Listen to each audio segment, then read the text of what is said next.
이게 진짜 크다라는 거죠. 이게 진짜 크다라는 거죠. 이게 진짜 크다라는 거죠.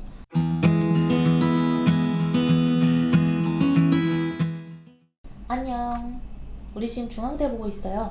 SW 인재에 대해서 또 썰이 많이 있는데, 제가 컨설팅 하다 보면 굉장히 다양한 스타일의 사람들을 보게 됩니다. 1대1로 보는 사람이 일단 뭐 수백 명이 되니까 그런 부분은 어쩔 수 없을 것 같고요. 많을 때는 1년에 500명도 넘게 봤는데, 지금은 이제 제가 체력이 안 돼서 그렇게 많이 못하고요. 그래서 소규모의 인원을 한 명 한 명 공들여서 대학을 보내는 거에 좀 더 집중하고 있어요. 근데 이제 소프트웨어 대학에 SW 전형이 생긴 지도 벌써 한 3년 정도 됐습니다. 이 전형은 처음에 생겼을 때 그 박근혜 대통령 시기의 어떤 잔재 같은 거였어요. 이 전형을 계속 살릴 것인가 아니면 없앨 것인가 좀 고민을 하다가 일단 이 현재 정권이 좀 받아들여준 그런 전형이라고 생각하시면 돼요. 그 전에는 이런 SW 전형 어떻게 운영됐냐면, 그 대학에서 운영하는 상을 탄 SW 관련해서 상을 탄 학생들이 이 전형을 쓸 수 있게끔 한 전형이었어요. 그 얘기 무슨 얘기냐면, 그 대학에서 그런 상을 운영하게끔 하겠다라는 거고, 그럼 사교육이 또 더 추가적으로 더 투입이 될 거고 뭐 이런 식이었는데, 그런 류의 것들을 다 빼고 담백하게 SW의 어떤 인재적 특성, 뭐 실제로 어떤 개발을 할 수 있느냐 뭐 이런 것들을 확인하는 정도까지만 돼도 써도 크게 무리가 없습니다. 그래서 SW 전형도 제가 10년 전부터 SW 전형은 아니어도 그 SW 전형에 맞는 스타일의 접근을 계속 해왔어요. 그러려면 어떤 앱 개발, 어플리케이션 개발, 그 다음에 뭐 홈페이지 제작, 기본적인 디자인, 그 다음에 SW에 걸맞는 코딩 작업, 이런 것들이 다 필요했었는데, 지금 제가 보기에 그 10년 전의 접근이 이제 현출되기 시작한 게 아닌가 이렇게 생각이 들더라고요. 그래서 저는 좋게 생각하는 전형입니다. 그래서 SW적인 재능이 있다면, 그렇게 코딩을 어느 정도 할 수 있다면 자소서를 최대한 코딩 능력을 활용해서 써보시는 걸 권장드리고요. 그 다음에 학생부 종합전형 사회통합 계열의 경우는 썩 많은 인원수는 아니지만 이제 중요 학과별로 2명씩 배정이 나 있습니다. 고른기 전형에서 지금 경영학부가 16명이니까 고른기 전형 공략하시는 분들은 여기 경영학부와 그 다음에 8명 선발한 간호학과를 좀 잘 보시면서, 또 전자능력공학부도 8명 선발하니까요. 이 점 보시면서 따라오시면 될 것 같아요. 그리고 특성우조 제시자는 205명이나 지원할 수 있다는 거, 이게 진짜 크다라는 거죠. 205명을 단일학과로 선발하니 얼마나 사람들이 주목을 하겠어요. 게다가 학교도 워낙 좋은 곳이고 하니까. 전형 방법은 학생부, 자소서 등을 근거로, 사실 학생부는 거의 많이 안 봅니다. 자소서를 위주로 보지만 학생부 너무 지나간 거라서. 그 다음에 학업 능력, 사회 경력, 자기 개발 노력을 종합적으로 평가한다고 하니까요. 그리고 이제 논술 전형입니다. 논술 전형의 경우 대부분의 학과에서 다 선발은 하지만 전체적인 인원수를 계속 줄여서 이제는 800여 명밖에 선발하지 않아요. 당연히 가장 인기 있는 것은 경영학부고요. 경영학부를 논술 전형으로 135명이나 선발하기 때문에 굉장히 많은 학생들이 논술 전형으로 도전하게 되죠. 그럼 경영학부에 한정해서 논술 전형의 내신의 평균은 어느 정도인지 확인해 봤더니 2.6 정도가 평균으로 뜨더라고요.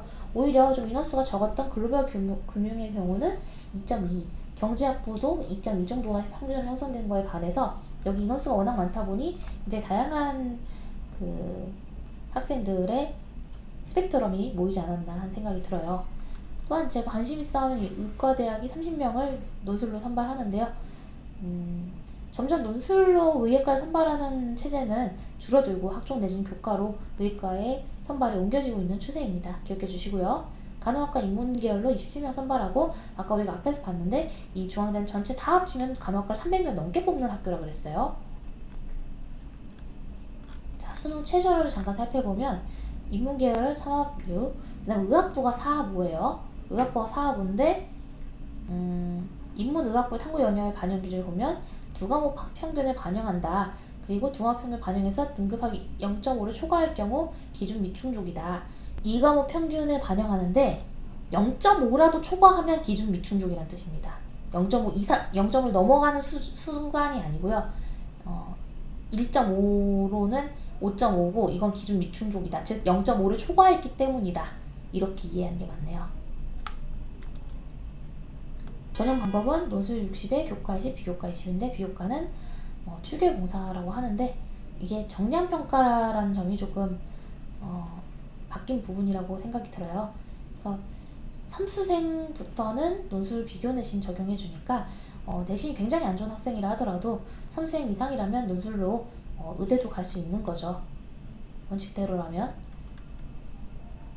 그다음에 출제 유형은 인문사회는 언어논술 세문항, 경영경제는 언어논술 이문항에 수리논술 한 문항 반드시 풀게 되어 있고 자연계열은 수리에서 한 문항에 과학논술까지 풀어야 되기 때문에 자연계열 학생들의 출제 유형과 영역과 뭐 이런 부분들은 인문계열 학생보다 훨씬 더 광범위합니다. 자연계열 학생들이 논술에서 힘들 수밖에 없다고 생각이 들어요. 항상 어떤 컨설팅을 받으실 때는 그 분야에 대한 전문가에게 컨설팅을 받으시는 게 좋아요.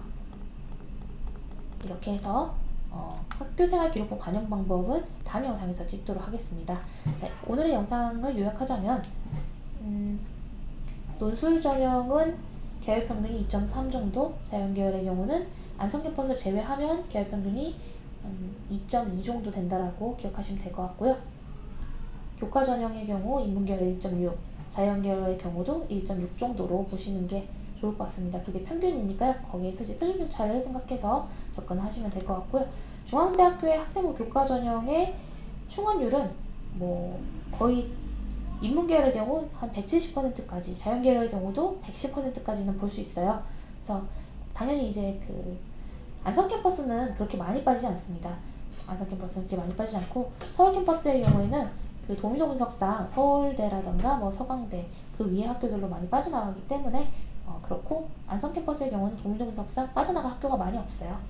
해서 수시 지원 컨설팅을 받으실 때는 반드시 도미노 분석을 염두에 두고 받으시기 바랍니다.